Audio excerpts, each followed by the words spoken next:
ಪೊಲೀಸರು ಸರ್ಕಾರದ ಕೈಗೊಂಬೆ ಆಗಿದ್ದಾರೆ. ಮೊಟ್ಟೆ ಹೊಡೆದ್ರೂ ಎಫ್ಐಆರ್ ದಾಖಲಿಸದೆ ಸುಮ್ಮನಿದ್ದಾರೆ. 12 ಗಂಟೆಗೆ ಸುದ್ದಿಗೋಷ್ಠಿ ಕರೆದ ಮುನಿರತ್ನ.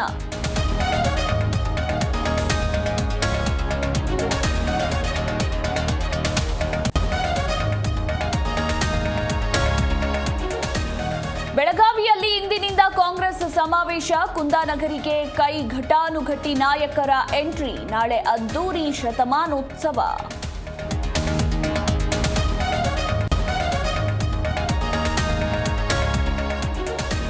ಸಂಸದ ಎಚ್ಡಿಕೆ ಮಂಡ್ಯ ಪ್ರವಾಸ. ಕುಮಾರಸ್ವಾಮಿ ಅಧ್ಯಕ್ಷತೆಯಲ್ಲಿ ದಿಶಾ ಸಭೆ. ಜಿಲ್ಲಾ ಪಂಚಾಯಿತಿ ಕಾವೇರಿ ಸಭಾಂಗಣದಲ್ಲಿ ಮೀಟಿಂಗ್.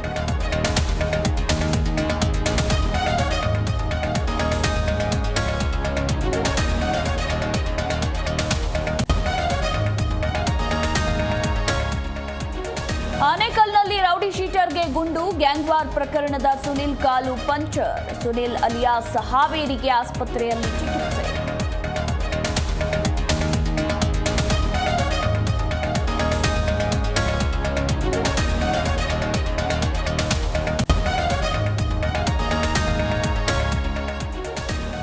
ತಾಯ್ನಾಡಿಗೆ 3 ಯೋಧರ ಪಾರ್ಥಿವ ಶರೀರ.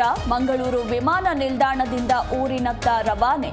ಹುತಾತ್ಮರ ಮೆರವಣಿಗೆಗೆ ಸರ್ವ ಸಿದ್ಧತೆ.